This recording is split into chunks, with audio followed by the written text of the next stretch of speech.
All right, we're live. So good evening, everybody. I'm your host, Dr. Stephen Noble. I'm a board certified cardiothoracic surgeon, author of the book, The Heart of the Hero, the Dr. Daniel Hill Williams story, and lead medical advisor for Live Chair Health. And I'm your host for tonight's Crucial Conversation webinar. Tonight, we're going to be talking about COVID-19, and Live Chair Health is a company that really aims to impact the lives of the people that we meet by looking to deliver care in safe places, barbershops, hair salons, churches, stores, alternative places in which we really looking to deliver care to where people are. And so as we believe that prevention is better than a cure, we wanted to have this crucial conversation as COVID-19 has been the story of our lives for the past year and a half. And so I'm pleased to bring some of my greatest colleagues and friends to the panel tonight to really discuss COVID-19, what we can do to end this pandemic, and answer some of the questions that are out there in the community. So at this time, I would like for each individual to introduce who they are, what they do, and give us a little bit of a picture as to what COVID-19 looks like in your particular area. And so first, let's start with Dr. Samira Brown. Hi, thank you so much, Dr. Noble, for having me. So I am a primary care pediatrician. I'm practicing here in Atlanta, and I am a Xavier alum and Harvard Medical School alum, and I absolutely love taking care of kids and families. My other COVID hat is certainly a founder of Little Lives PPE. So we make masks and face shields for kids, teens, and adults. And so COVID for me on a daily basis, looks like well visits in the morning, definitely separated out, and then urgent care in the afternoon, predominantly outside, especially kids who have respiratory symptoms, as long as weather permits for the most part. But we are definitely trying to keep kids safe during this pandemic and continue those well visits going, but also take care of these urgent needs. And practicing here in Georgia, we certainly are seeing a surge in Delta and feeling the impact. And so we certainly, have every day inundated with calls and families who are being affected by COVID, sick kids, exposed kids. So it's absolutely vital that we're having this conversation to help parents and families navigate through this as safe as they can. Thank you for that. And next we'll have Dr. Alexea Gaffney. Hi, everybody. I am Dr. Alexea, triple board certified infectious disease physician. I live and work out on Long Island, a suburb of New York City.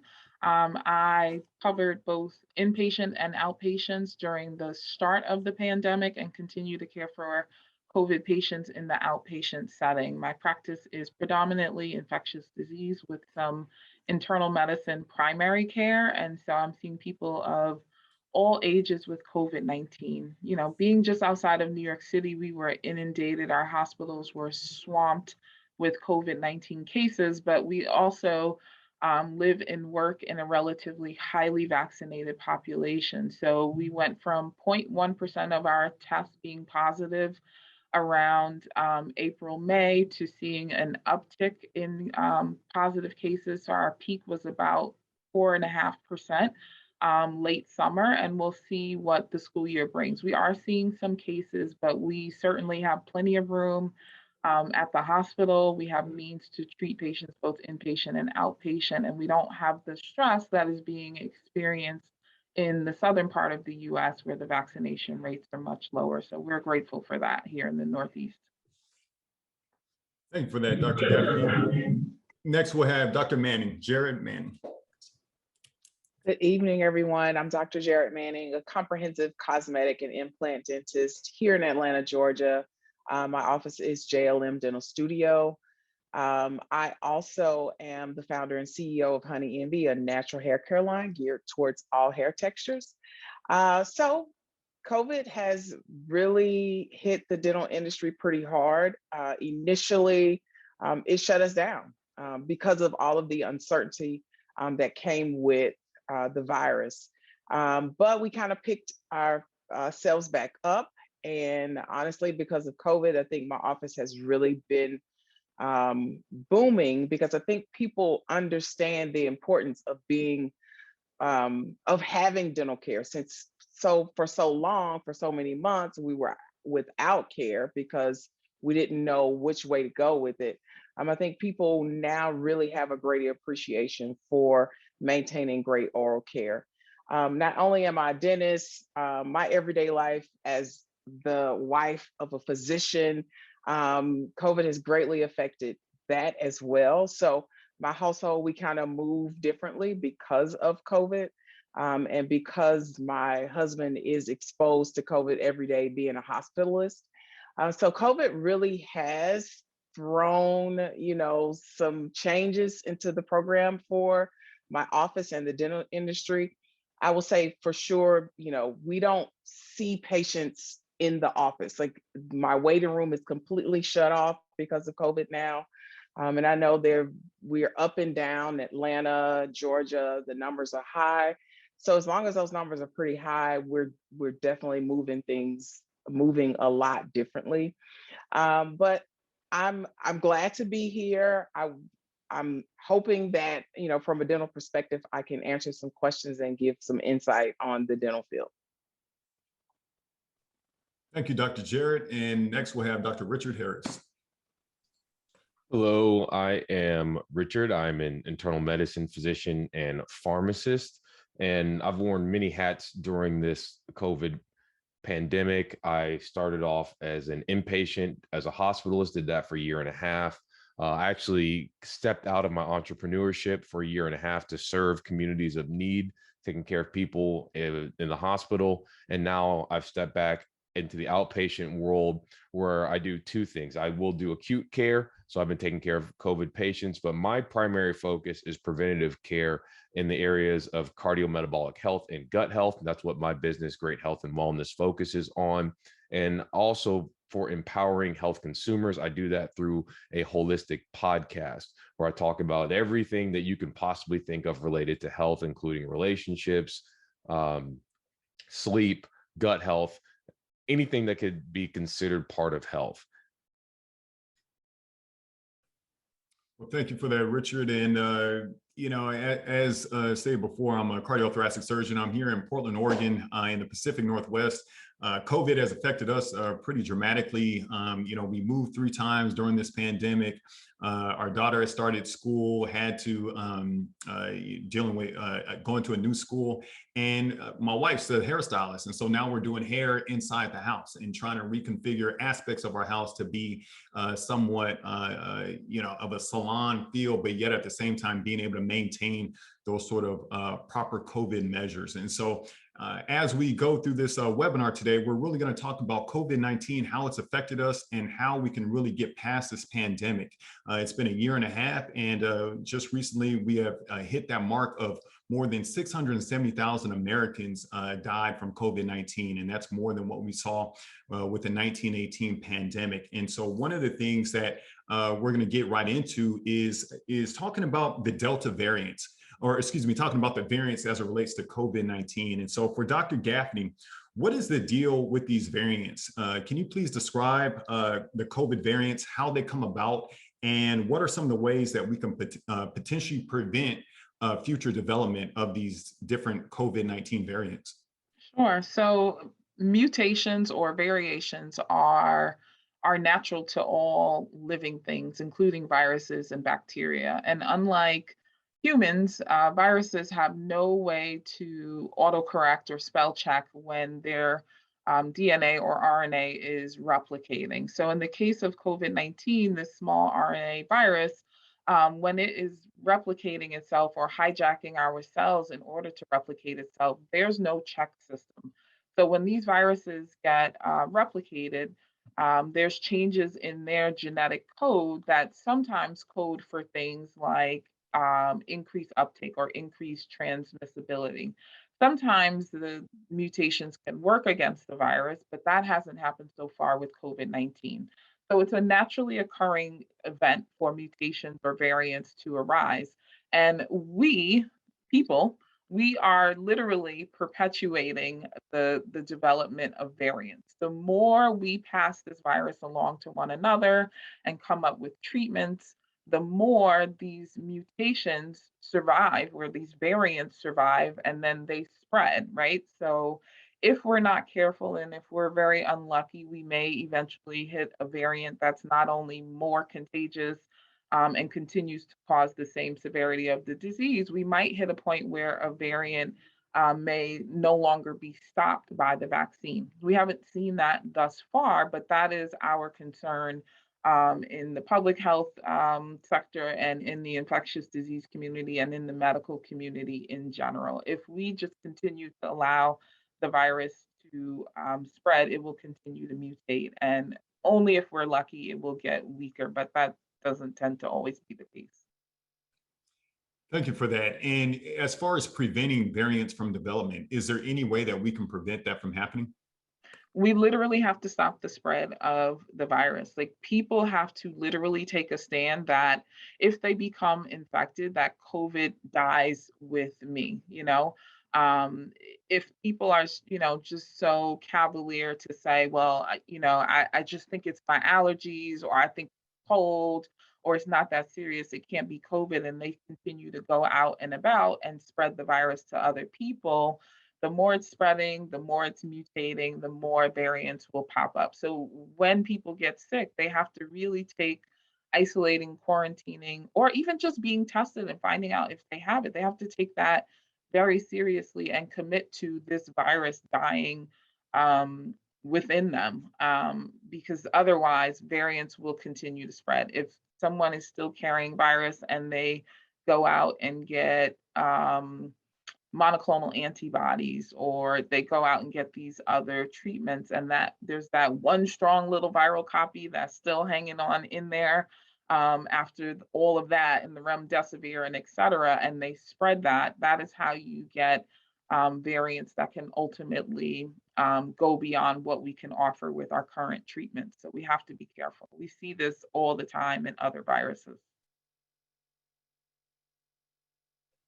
Thank you for that. And last question in regards to the variants. And this kind of relates to some of the narrative that we hear from the standpoint of vaccination and variants. Is there any sort of correlation between being unvaccinated or vaccinated and the development of variants? Not specifically. There's some things that you could theorize, but I don't want to theorize or speculate because it's outside of the scope of this conversation. I wouldn't say that, I wouldn't accuse unvaccinated people of being the drivers of variants, right? We can all get exposed to a variant. We can all be the source of a mutant strain or a variant strain of this virus. Really boils down to, when we're talking about vaccinated versus unvaccinated, is susceptibility and disease severity. And so we know that our unvaccinated folks are, in some cases, anywhere from 11 to 29 times more likely to be hospitalized, end up in the ICU, and potentially die from COVID-19 vaccine. So I don't think we have to split hairs about, is the variant different outside of, what is the severity of illness in those who are vaccinated versus those who are not. Appreciate it, Dr. Alexea, and I really thank you for your empathetic response. I think that as we've gone on throughout this pandemic, we have seen this dichotomy between vaccinated and unvaccinated, and some of the narrative that I think oftentimes can be counterproductive as to all of us kind of moving forward. And I think is very I've seen a lot of infectious disease doctors answer that question a different way, and I really appreciate your response to that. So thank you. No switching gears a little bit now to the kids, Dr. Brown. We have a 4-year-old in our house, and it seems like she's always getting sick with some virus or another. And kids commonly, one thing I do recall is that kids commonly get all types of virus, whether it's rhinovirus, RSV, and different coronaviruses. Is the Delta variant and potentially other variants concerning as it pertains to children? You know, that's a great question. And certainly kids definitely get infected with COVID and lots of other common viruses. And right now we're seeing a ton of common viruses that we don't necessarily always see right at this time, like RSV. But certainly we've got rhinovirus, adenovirus, a number of other what we call common cold viruses that kids are getting, and we're entering into flu season.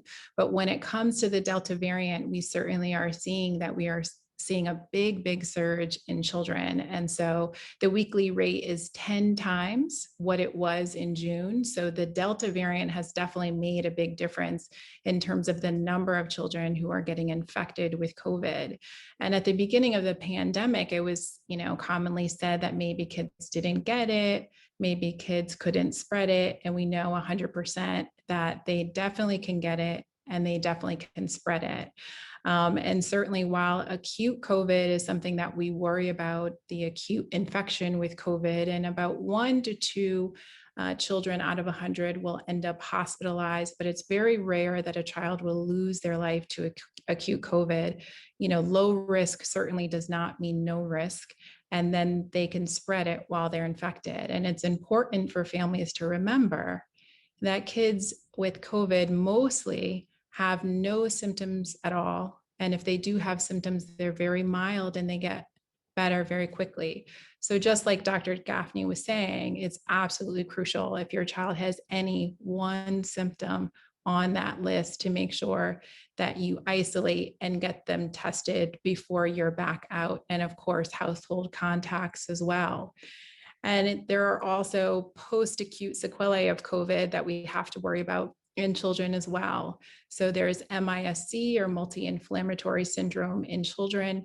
And this is a rare but a very serious condition where over 75% of these children end up in the hospital, a lot in the ICU, and 1 to 2 out of 100 of those children actually lose their life to MIS-C.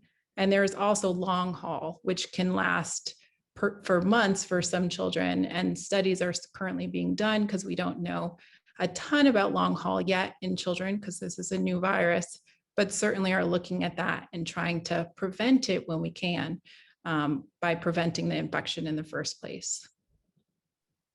Appreciate it. Thank you for that information. And sticking with the kids, you and I have talked about the pediatric age group. And as we had talked about before coming on, with the FDA having their discussion, but today it came out that Pfizer and biotech say that their vaccine trial for kids shows quote unquote promising results. What are your professional opinions regarding the COVID-19 vaccine for the pediatric age group, both for those over the age of 12 as well as those younger than the age of 12? We are really excited, obviously, to have a vaccine for kids who are even younger than 12, but currently right now, it's only recommended for kids for 12 and up. And I think we have to wait until we see that data, right? And so it's great that they're encouraged and they think that it's safe and effective, but then we have to have due diligence, by the FDA and the CDC to make sure that that data is consistent. And I think that that's a really important step that, no one is going to skimp on. So certainly when we talk about safety bars, it has to be higher for children, it really should be, and it is. And so far we have seen, millions of children who are 12 and up get vaccinated and they've responded well to it. Their antibody levels are equal or higher to those who are adults, but we still need even more 12 to 17-year-olds to get vaccinated. So if you look in the US, only about 52% of 12 to 15-year-olds have gotten even just one dose, right? So we have a long way to go. And certainly those rates are going to vary depending on what state you're in. But certainly any vaccine can have side effects. No vaccine is going to be 100%. And these COVID vaccines have been shown to be very effective to all of the variants that we've seen so far here in the US. Thank you for that. And, as you stated, these vaccines can have side effects. And as was presented Friday at the FDA booster discussion, that 1 in 317 boys aged 16 to 17 can develop myocarditis from the vaccine. And after a booster, it could go to 1 in 25. So what is your advice for parents with teenage boys that are concerned about their son potentially getting myocarditis as it relates to the vaccine? So that's a great question and really important to talk about.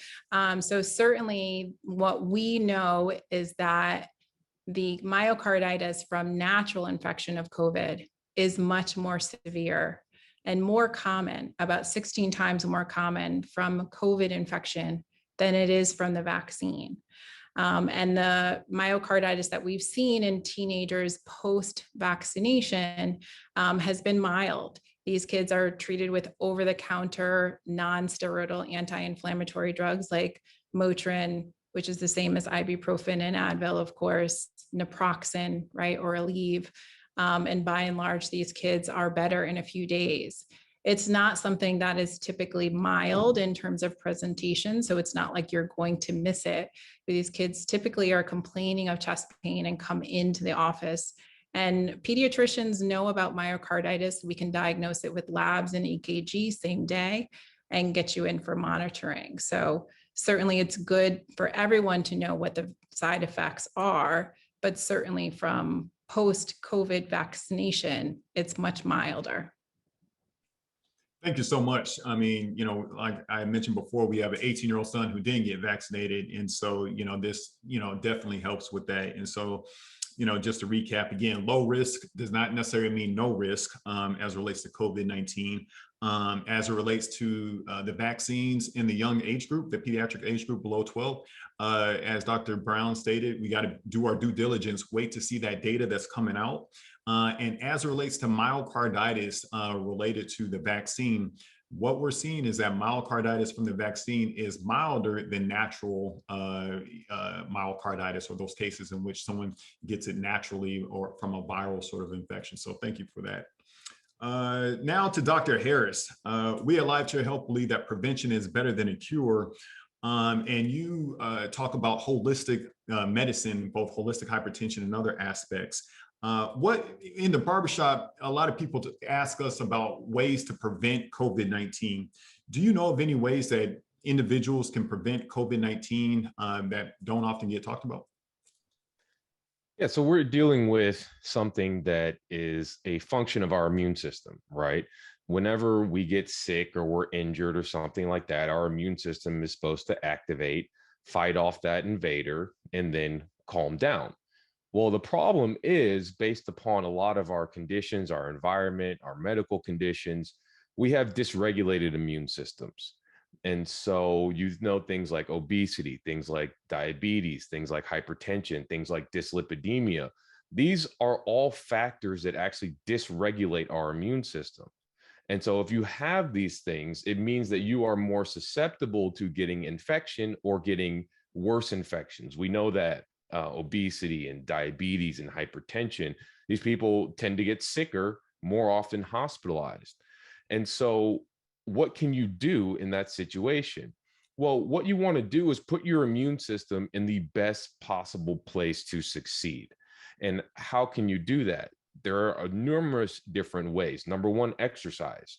Routine strength training has actually been shown to decrease your risk of getting COVID.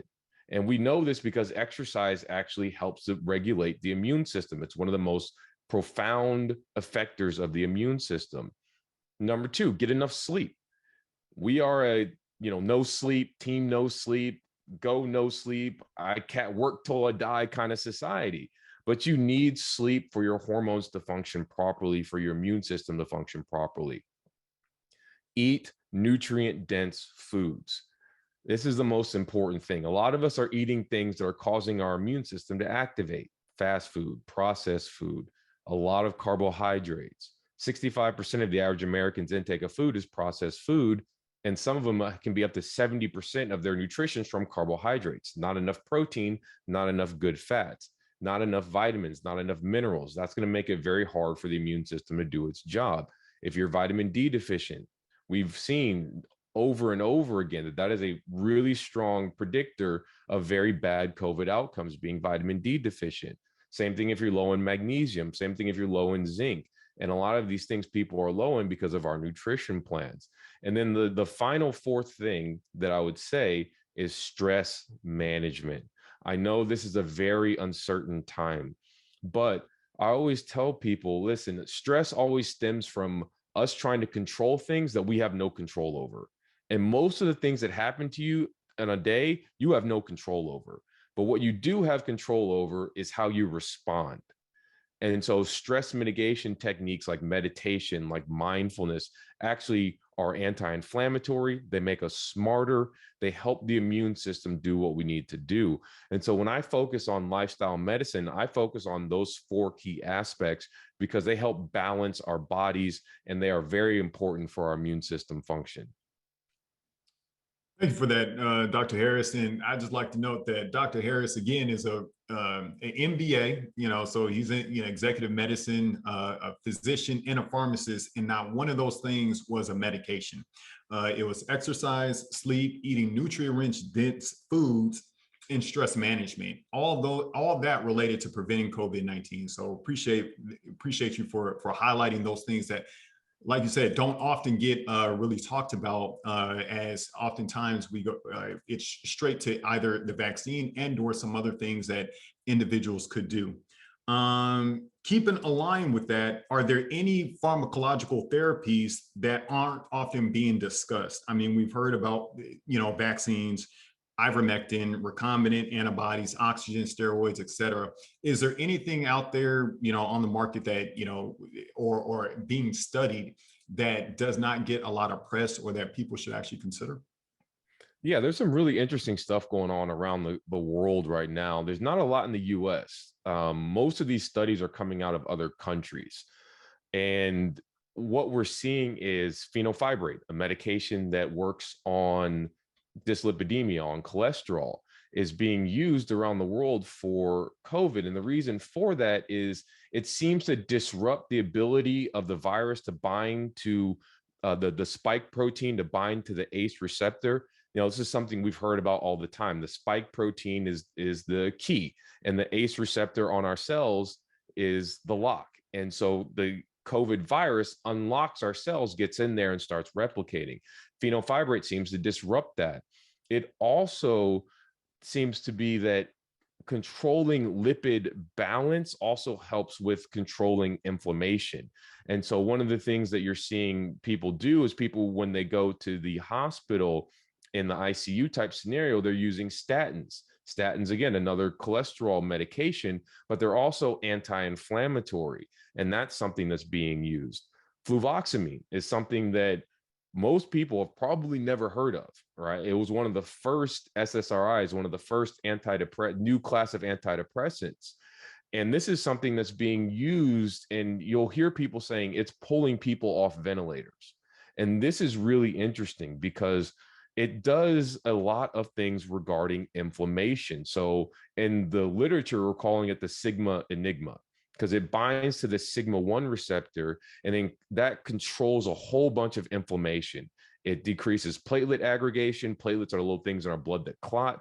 And we've seen that severe outcomes with COVID are a clotting phenomena, where we're getting blood clots. It also increases melatonin levels, and melatonin is directly antiviral. It also helps decrease inflammation. So these are some of the things drug-wise that people are using off-label around the world to help. And then nitric oxide, which is really cool because nitric oxide is the major regulator of blood flow. And we've seen that COVID causes, this as a heart doctor, endotheliopathy, meaning it causes inflammation and dysfunction of the blood vessels. And nitric oxide is that major regulator. And so people are using this as a preventative measure to help prevent getting severely sick, because nitric oxide also is used by our immune system to kill pathogens, to kill bacteria, kill viruses, but also to help with some of the blood flow issues that are occurring when people do get COVID. Amazing. Appreciate that. Every time I hear you speak, I think I need like the bibliography or the resources that you cite so I can go back here and look it up. But one quick question before we move on. Quickly, what is your thoughts in regards to ivermectin? Yeah, this is a pretty crazy subject because there is enough data to show that ivermectin helps preventatively. It binds to the spike protein, it prevents entry, and when used early, it actually can keep people from going to the hospital. Now, here, people are being told not to use it. For some reason, now we can't off label prescribe, which is something that physicians have done forever. Right. And I personally have been using it for preventative measures once a week and for people when they got sick for 5 days. And I was told by the organizations I work at not to do that. And I've also heard that pharmacy groups are telling the pharmacists not to fill it because we won't reimburse you. We're going to claw back more money than that prescription will actually generate from you. So this is kind of crazy that our prescriptive authority is being taken from us, and our independent literature reviews are being just disregarded. And the same thing with the monoclonal antibodies, right? The government's now limiting which state can get the antibodies, even though my friends in the pharmaceutical world say there's ample supply. So why are physicians being told what they can and can't do when we're just trying to do what's in the best interest of the people who come and see us for help? Appreciate that. Thank you for talking about that. And it's very interesting to what you're describing, as well as our approach here in the United States. And I think you gave a great sort of overview as to what our counterparts, our colleagues are doing across the seas and elsewhere as it relates to handling this pandemic. Moving on to Dr. Manning, as Richard discussed, I mean, as a heart doctor, we always want our patients to see the dentist, especially if they're about to have valve surgery. Why is dental health important for our overall condition? And can you describe the need for continued dental maintenance throughout COVID-19? Yeah, I think simply put, mouth health is tied into overall health. What goes on in your mouth affects the rest of your body. And we know that, there are certain diseases, systemic diseases and illnesses that have oral manifestations. And as dentists, we're like sometimes the first line of defense for picking up on some of these diseases and directing our patients to see their medical doctor to be diagnosed. So it is super important to not skip out on seeing the dentist, simply put, because we want to make sure your mouth health is healthy, right? Especially if you have diseases like diabetes and heart disease, and there's so many diseases that are tied into gum disease. So there are links between gum disease and heart disease, and low birth weight in babies, and stroke, diabetes. I think I mentioned that. So there's so many links there that it's important that you shouldn't skip out on us. It's not just about having nice, pretty teeth. It's about having nice, healthy teeth. But health being of the primary importance. And so for some people, seeing the dentist regularly may mean twice a year. Seeing us, some people it's 3 times a year, some people it's 4 times a year. It's individualized. So it's not just one cookie cutter answer or response. It really just depends on, your health, your mouth health, your overall health. Like I said, systemic diseases come into play quite a bit. But definitely during COVID, it is not a good idea to skip out. I try to get my patients to understand that pain is not the only indicator that something's going on. People think, if something hurts, then it's serious. But there's so many things that we see as dentists, like oral cancers, that don't hurt. We see them, we take pictures of them, we show patients, hey, this is what's going on. Let's, move to the next step, get you biopsied, so we can kind of treat this. So we try to make sure that patients understand that pain is not the only indicator. In most cases, if you're waiting till something hurts, it's probably really bad. And we want to make sure we catch things before it gets to that point. And because of this, it's super important that you keep up with your regular scheduled dental appointments. And I understand the uncertainty at the beginning of COVID, but we kind of have a grasp on things like right now. So it's super important that you don't skip out. Thank you for that. And, I recall you saying that dental practice have been used to implementing infection control policies even before the pandemic and especially during the reopening. How safe is it to get dental work done during COVID-19? Yeah, I think it's extremely safe. You can definitely count on the dental office to being probably the safest place that you go into. I think also that I haven't heard of any known outbreaks occurring in dental offices. And I think that's why because we've always practiced universal precautions, and we've kind of upped those practices now since COVID is in place. And, I don't see us going back to what was taking place beforehand. What we have in place now is definitely going to be the standard for moving forward in the dental office. So things are definitely safe. No need to be concerned about that. And I encourage my patients to question me on things. Ask questions if you're uncertain. And I do have new patients that come to me for the first time.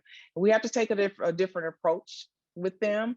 But it's important that you see a dentist that has some kind of empathy, that can answer your questions until you really feel comfortable being there. But being at the dental office is extremely safe. Appreciate it. And so moving on to Dr. Gaffney. So last Friday, the FDA again had that seminar discussion in regards to boosters. And they approved the boosters for a select group, those over the age of 65 and those that have a severe risk for COVID.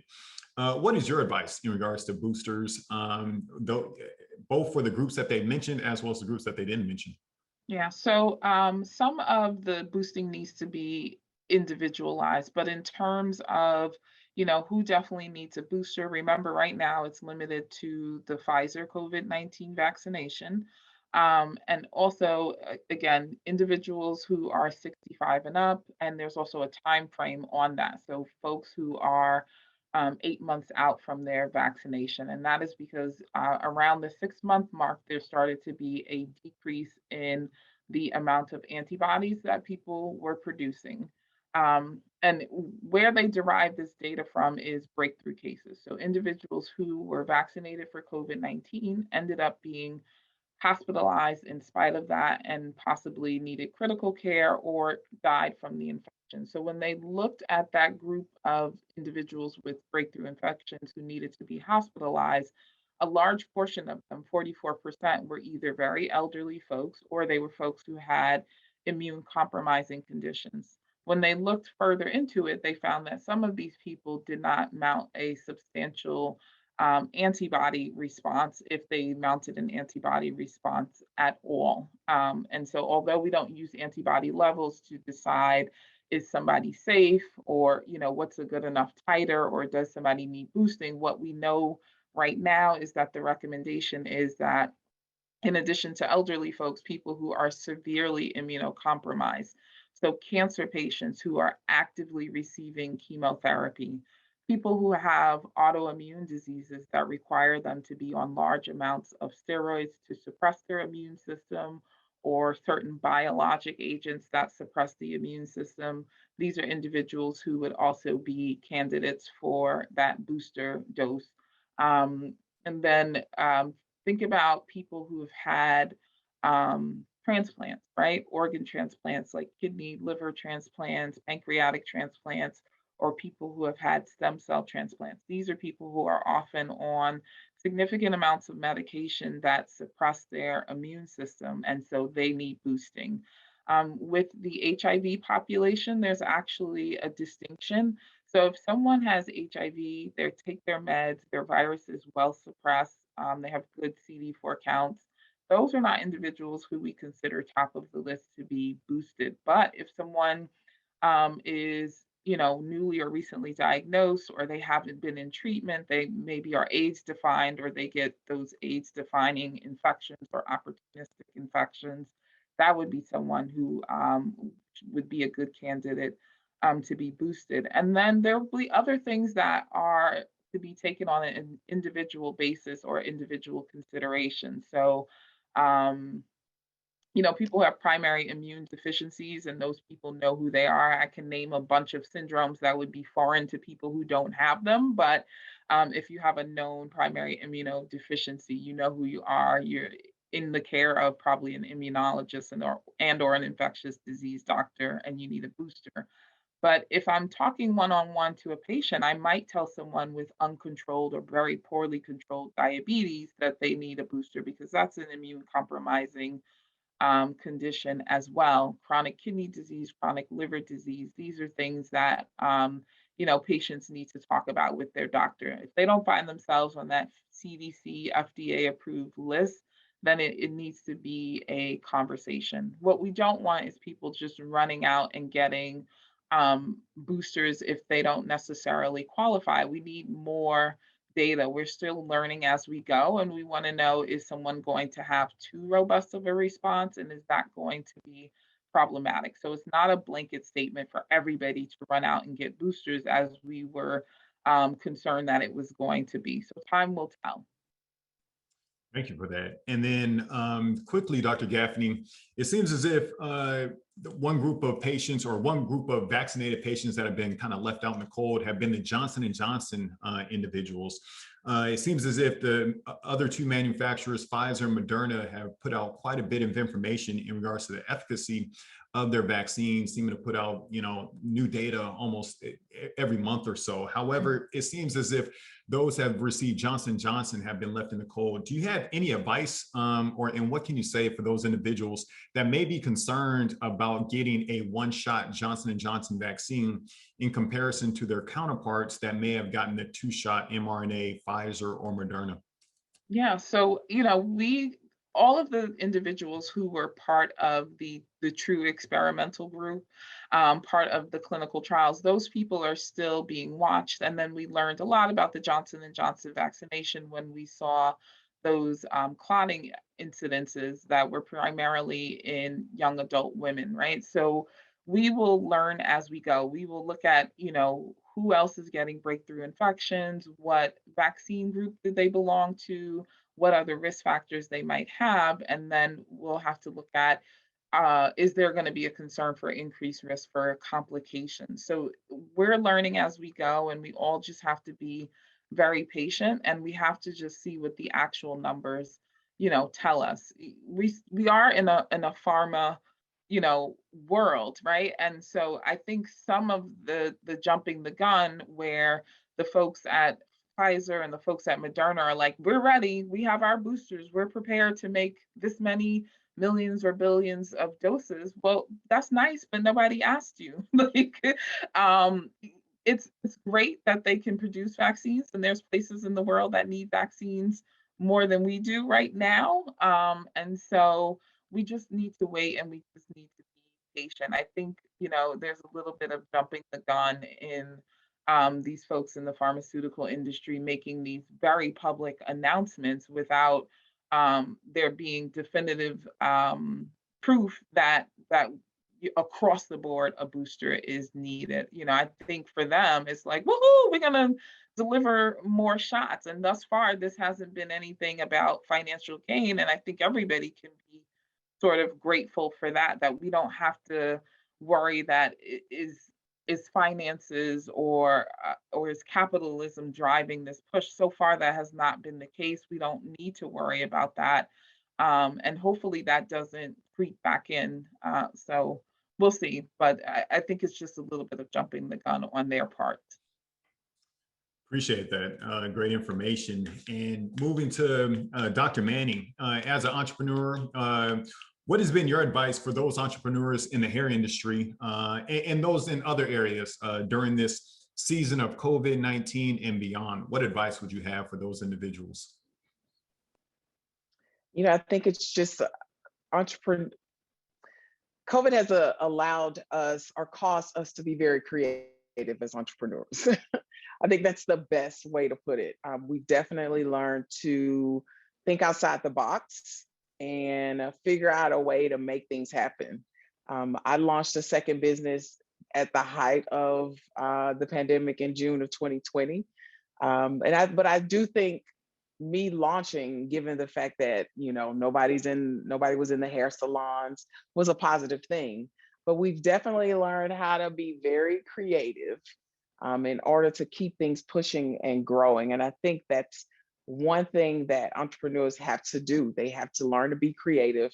They have to learn to collaborate with others, learn and grow from others who are fellow entrepreneurs, because this is not something that I'm able to do by myself. I've been in the dental field for close to 15 years, have my own practice for 11 years. And I will say that I would not be successful in those 11 years without learning and growing from other individuals. But creativity is definitely key during this space, because we're not able to move how we were moving beforehand. Thank you so much. And shout out to all the entrepreneurs both out there watching and all the entrepreneurs here on the panel. So it's just really, exciting to sit up here and be on this panel with some great individuals, all who are entrepreneurs in their own right. Dr. Brown, what is your advice for parents as the school year has started, and as we anticipate the forecast for the rest of 2021, what advice would you give to those parents? Yeah, kids are definitely by and large back in the classroom. And so we definitely want families, to remember that we have proven preventative strategies that have shown to keep kids safe in schools. And certainly part of that is having a multi-layered plan and a flexible plan, right? So, going back to making sure that kids are masking.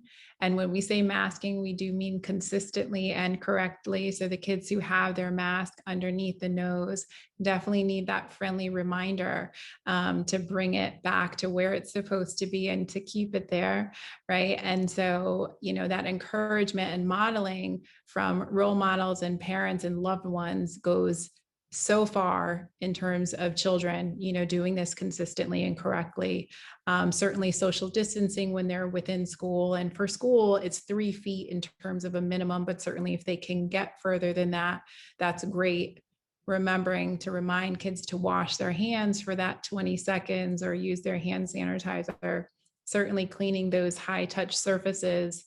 And certainly if your school does have a testing program, some are voluntary, some are not, we definitely encourage you to enroll in that, in part because you want to remember kids can have no symptoms or very mild symptoms. So trying to catch it early before it spreads is absolutely important for keeping schools safe.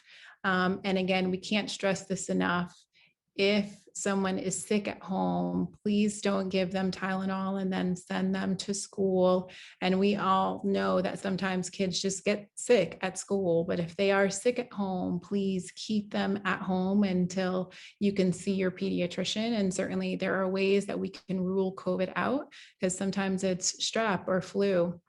But with either one of those, with any of those common colds, you can have COVID at the same time. So it's really important that COVID is ruled out before those kids come back to school. And also we want to make sure that you're checking in with kids about how they're doing just on a day-to-day basis. Kids have had huge disruptions, and the impact emotionally and socially on kids cannot be understated. So really checking in with them and seeing how they're doing and trying to get them back to their norm with these, preventative measures in place certainly is going to be really helpful, but making sure that they're eating a healthy meal, make sure that they are getting the sleep that they need before they get back into class. And of course, getting that daily exercise in to help them not only physically, but also academically. So, and certainly if your kids are eligible, they're 12 years and up, we certainly would like them to get, vaccinated to help protect everybody. Thank you so much for that. And it kind of raises a question, or you raised a question that we've experienced here locally. So, a family has 3 children that may go to different schools. And one of the children has to quarantine at home because at that particular, child's school, there's concern of a COVID exposure.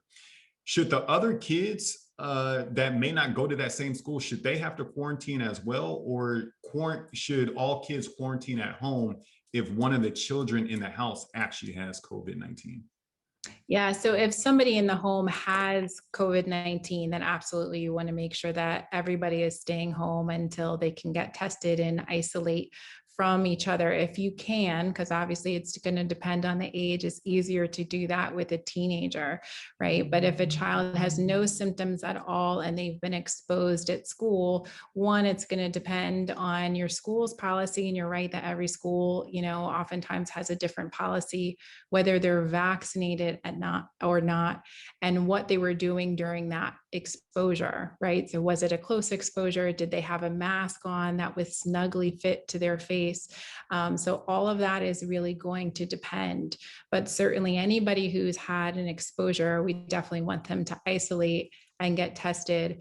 And certainly if your child is positive, your entire household needs to isolate and get tested. And those that are vaccinated, of course, can continue to mask, but also should get tested usually about 3 to 5 days after that exposure. So these recommendations definitely change, and different schools have different policies.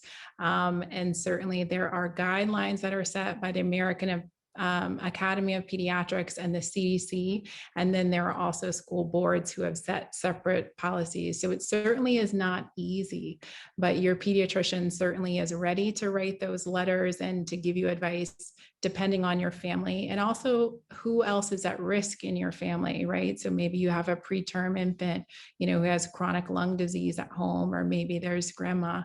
So there's going to definitely be a lot of advice that's going to be tailored to your individual family depending on the exposure itself. Thank you so much for that. And again, shameless plug for Little Lies PPE. Make sure you guys check that out.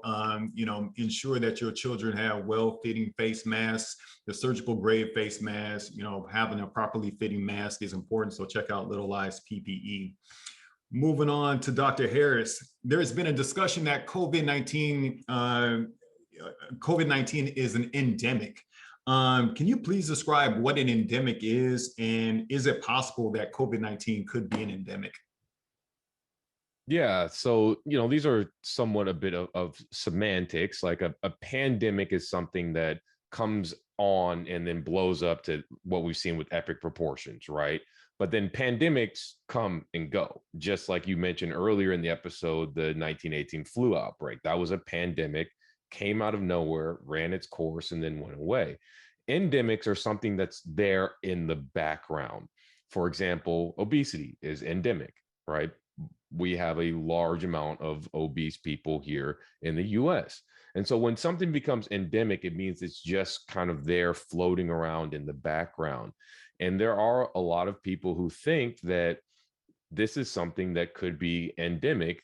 It could be something that's floating around in low levels in the background, like many of its other cousins. Coronaviruses aren't new. Many people have probably never heard of them before this. Now, some people will be like, oh, wasn't the SARS original one from Asia, wasn't that a coronavirus? Yes. But there are also many other species that cause a lot of common colds. There's tons of different viruses that cause colds, but we learned in medical school that the coronavirus family is something that is a known cause of common colds. And because of that, it is very unlikely, in my opinion, that this is something that ever goes away completely. What will happen is you'll get to a threshold point where enough people have antibodies through natural immunity and vaccination to where it just becomes like a cold in the future. When you get it again, you get cold-like symptoms, your body's already immunized, and you fight off the infection. And we have something that it's being lost and people aren't talking about is memory cells, right? There's a part of our immune system that remembers the score. And these cells can last for decades. In fact, there's data from the original SARS-CoV-1 that people have memory cells still 17 years later. And those memory cells from SARS-CoV-1 actually impart some immunity to SARS-CoV-2, right? There's cross protection. We've seen that with vaccines, where you get one vaccine and then you get some protection from other viruses because of just how the immune system works. So this is something that it's probably going to be there. It's probably not going to go away. It's going to mutate. It's going to change. But again, from my perspective, the best things that we can do is number one, yes, I am pro holistic medicine. I'm also pro vaccine. So if you haven't had COVID, definitely get vaccinated, right? Number two is do all these other things that are actually healthy and put your immune system in the best place to be successful. Because what I'm worried about is, like Dr. Gaffney mentioned earlier, what if something comes along that has a death rate of 10%, 15%, right? What will we do in that situation? What if we can't make a vaccine to it and our population is diseased and sick? It's like the nature shows, right? What does a lion go after? It goes after the sick one. And that is unfortunately our population, where 60% of Americans have one chronic disease, 40% have two. The default in this country is disease, and that makes us far more susceptible to get picked off by an opportunistic predator. Appreciate it. And you rolled right, you rolled very greatly into our next question as to a recent Kaiser Family Foundation study found that Black and Hispanic people are less likely than their white counterparts to receive a vaccine, leaving them at increased risk, which may widen the disparities going forward and limit the nation's recovery. So for each of the panelists, what is your advice to those listening right now who have not received a vaccine? And let's start with Dr. Manning.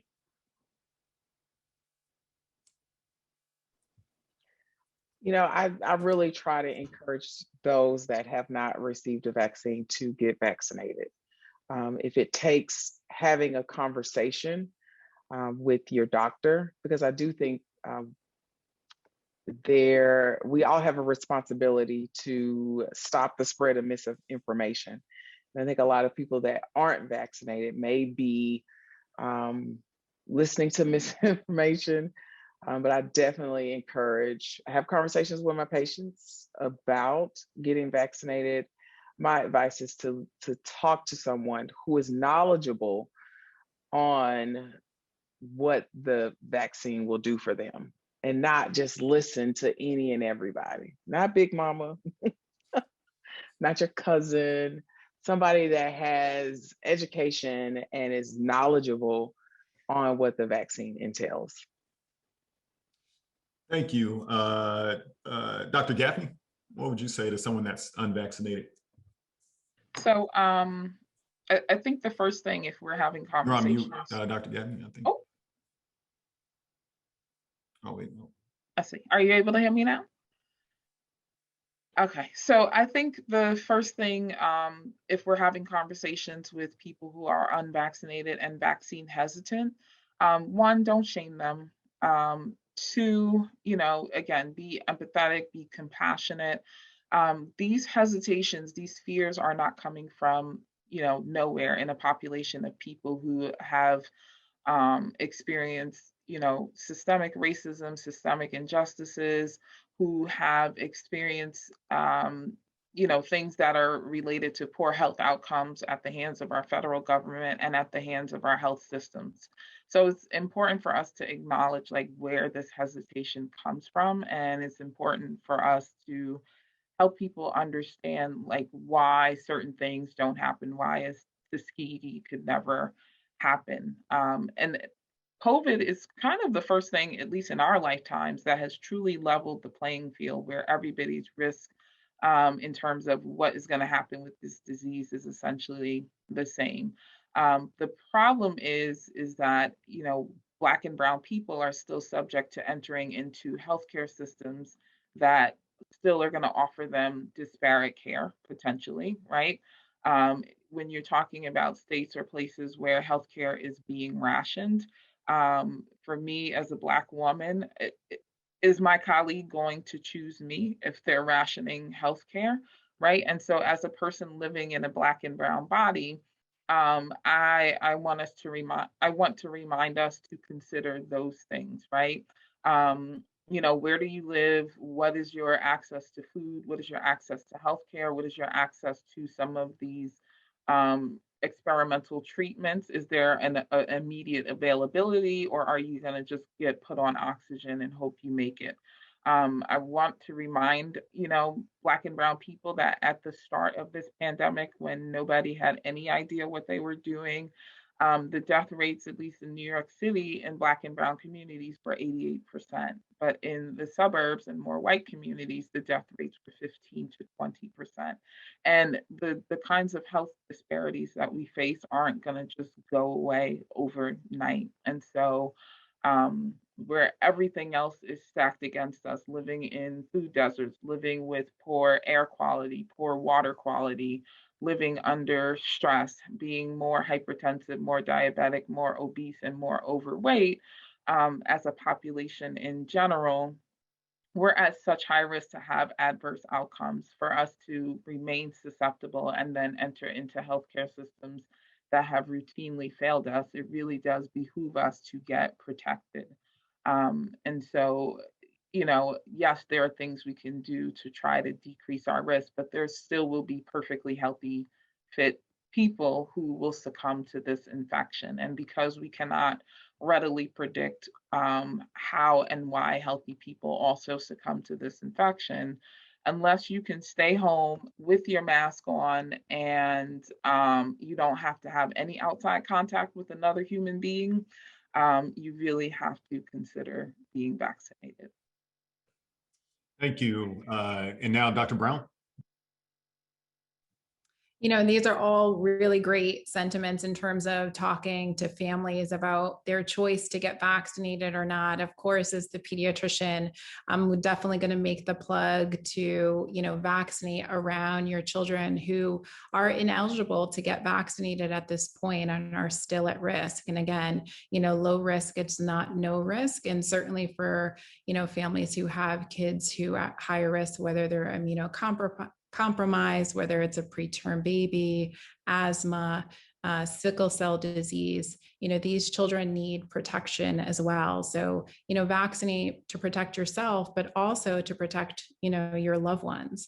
And so we also know that in our communities, we have a lot of children who are being raised by their grandparents. And just by that fact, this is a high risk home. And certainly as well, we have multi-generational families just really across the board, about 1 in 5 families here in the US. So we really have to be careful and not take for granted that, most folks will be okay with COVID, right? We really have to think about what that ultimately looks like for your family. And, can we do everything that we can to prevent that infection? And so if you have a trusted doctor, and I hope that you do, if you don't, certainly the LiveChair app can get you connected with one, but certainly find a trusted doctor that you can talk to about the vaccine, your personal situation. And we're going to be honest about what we know about the vaccine and what we don't know about the vaccine. And so it's important to get your questions answered. It's okay to be hesitant. It's okay to have questions. That's what we're here for. Appreciate it. And since it's since it's at the hour, I'd like to thank all my panelists for joining us today, taking time out of their busy schedules to share some time, their knowledge, and their resources. As we part, I just want the panelists to briefly tell us, why they got the vaccine and how we can get in contact with you and follow along on all the great things that you're doing. So again, thank you to the panelists for taking time out of your schedule. But please tell us about the vaccine and how we can follow you. Let's start with Dr. Brown. Dr. Brown?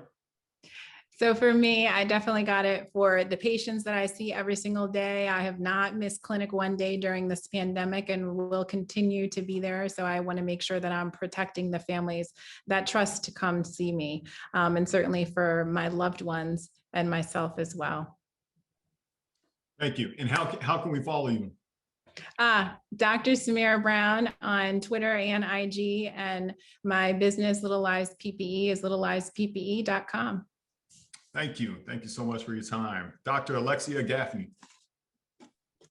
All right. So I got vaccinated very early on. I got my first dose in December of 2020. And I got vaccinated. Listen, if I'm being honest, for me. I'm a cancer survivor. I did not battle cancer to die of some stupid virus that I could prevent.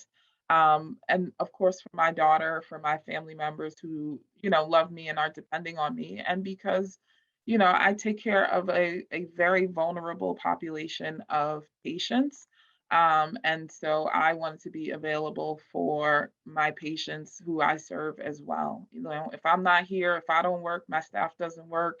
If my patients are out sick, they don't work. And there's a huge trickle down effect of, just one key player in anybody's life being down and out. There's health implications, there's financial implications, and there's just, the implications of our general well-being being impacted. And so I took the vaccine, excuse me, first and foremost to protect my own life, but to also be an example also for others around me and for the patients that I am serving, that we can do this, that the vaccine is safe and it's effective. And, just as a reminder, I'm not taking chances with COVID. You all can find me on pretty much all social media, Facebook, Instagram, and Twitter at Dr. Alexea, DRALEXEA. And my website is dralexea.com. And I look forward to hearing from you all. Thank you. Thank you so much, Dr. Alexea. Next, Dr. Manning. Yeah, so I'm the same as Dr. Alexea. I got vaccinated really for selfish reasons. And in this case, it's okay to be selfish. I did it strictly for myself because I know that I live in a high-risk home. My daughter cannot be vaccinated right now. So if I am exposed or I become COVID positive, it affects my home. It also affects my business, being a dentist and being the only dentist in my office. If I don't work, then the rest of my staff doesn't work until nobody, it's a trickling down effect, like Dr. Alexea said. So I have a responsibility to be safe.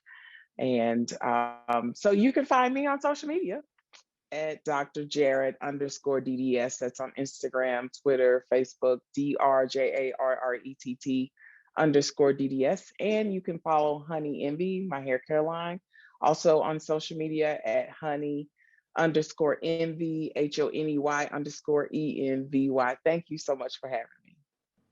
Thank you so much, Dr. Manning. And next, Dr. Richard Harris.